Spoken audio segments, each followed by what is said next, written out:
Battlefield 5. Let's talk about it. So again, Battlefield 5 is a bit of an older game as it was released late November of 2018. However, I've played it a few times, and since I just made a review about Battlefield 1, I wanted to make a review about Battlefield 5 as well. So I personally prefer the campaign on Battlefield 5 to Battlefield 1 because the campaign it makes you feel more connected to the characters, which is a problem that I didn't like in Battlefield 1, where there's just too many different characters and too little time spent with them. In this one, there's about four different characters, I think, and it takes, about 6 hours, 8 hours to complete the main campaign. If you go for completionist again, though, it does take a good while to get through all of the different things. I think it takes about 18 to 20 hours again. Um, but anyways, I personally preferred the characters in this one. I especially liked playing as the French African soldiers because as a history buff and geek myself, I love reading about and studying about the African and African American troops who fought in all of the different wars. They were in everything from the Civil War here in the US to the First World War to the Second World War, Korean War, and you never really hear anything about them. So I personally really like the fact that EA went ahead and put that into Battlefield. Now I wish they would have given it a little bit more time, just because it's not really anything that comes up in video games. You don't really see anything about the African soldiers in World War I or World War II or really any of the wars. I would love to see a game that was just all about those soldiers and their experiences, but I don't know if we'll ever get one. Anyways, moving on.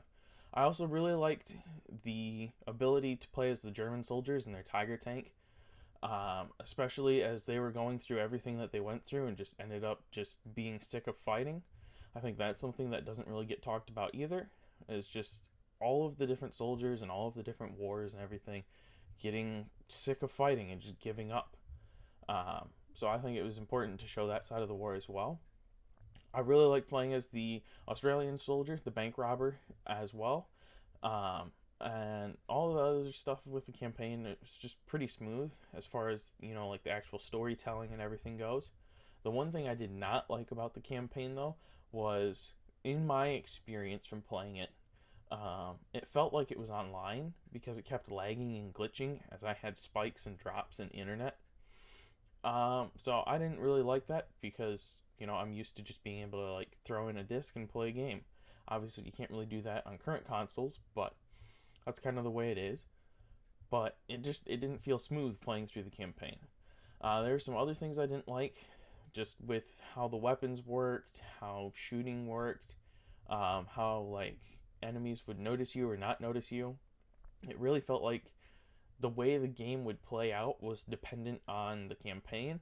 And since, as I've said before, I play games to not play them the way they're supposed to be played, I don't really like the fact that I can't do that if I wanted to. So that was kind of disappointing as well. But overall, the graphics were nice. They had a decent selection of different guns from the period. It wasn't as good as Battlefield 1 selection, but it wasn't as bad as Battlefield 4 either. So I think Battlefield 5 was pretty good. The multiplayer, I know a lot of people really appreciated the new game modes and stuff like that in it, and it is nice to see that kind of stuff. But realistically, we have to look at the fact that even EA dropped support for the game in 2020, and they're like, "Look, we're not going to update it anymore. We're not going to fix anything, nothing."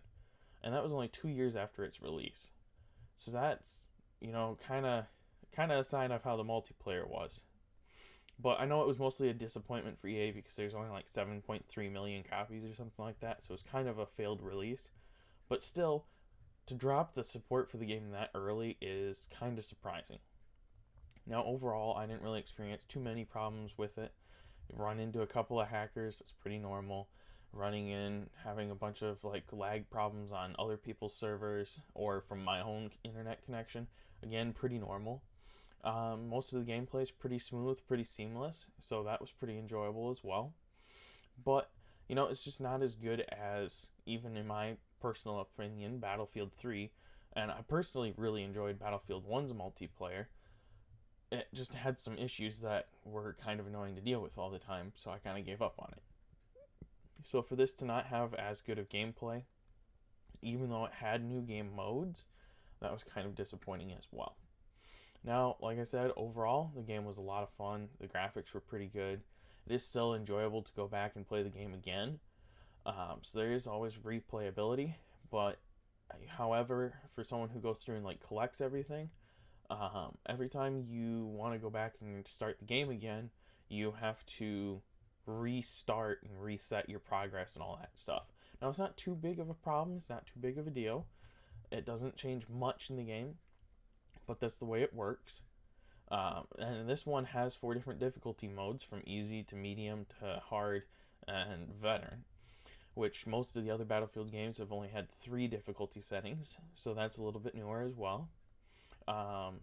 Overall, though, the campaign, like I said, it played pretty smooth. To find everything, though, it does take a little longer, so that, kind of makes things a little bit more of a challenge. Not that it's a problem, because it is nice to have things to go look for, to be able to go back through, and as you're playing the campaign again, just try and find stuff. The maps on this game, for the most part, were pretty wide, pretty world open, so to speak. Open world, I mean. So that was pretty nice as well. However, it did sometimes cause for problems as the campaign's happening. Some other things I noticed with the campaign were, if you knew what was happening in the campaign, you can almost set up for the campaign, and then it would make even a difficult campaign mission extremely easy because you knew what was coming, and you can kind of set up for it. Only a little bit, though. It's not like you could break the rules of the game, but you could definitely go and explore the weapons caches and some of that stuff and find all the stuff you needed right away at the beginning of the map before you actually got to the hard part. But again, it's not super easy to do that either. It's not hard, but it's not easy, and you do have to know what's coming in the campaign.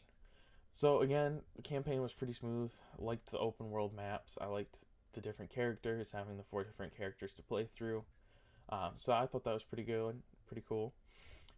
But yeah, overall, I think Battlefield 5, while it's good, I'd still rate it below Battlefield 1. So far, out of my playthrough, from both the bad companies to Battlefield 3, 4, 1, 5, and 2042, which I'll do a review on that eventually. I personally think Battlefield 3 was the best of all of them, but, Battlefield 1 was pretty good too.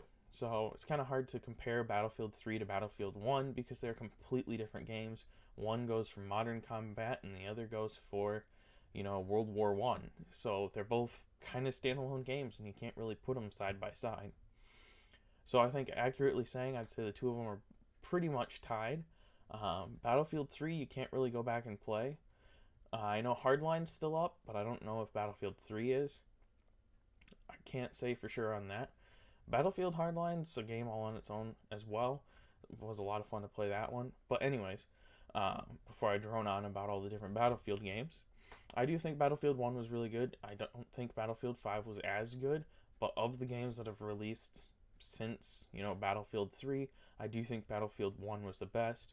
Battlefield 5 would come in second, and Battlefield 4 would be at the very bottom. So I would give Battlefield 5 a check if you want. It's a fun campaign to play through. The main missions are, pretty enjoyable. You just might want to try and stay away from some of the multiplayer. It's definitely worth giving it a check because it is a lot of fun to play the multiplayer modes. You just run into some pretty common issues for games that have been abandoned.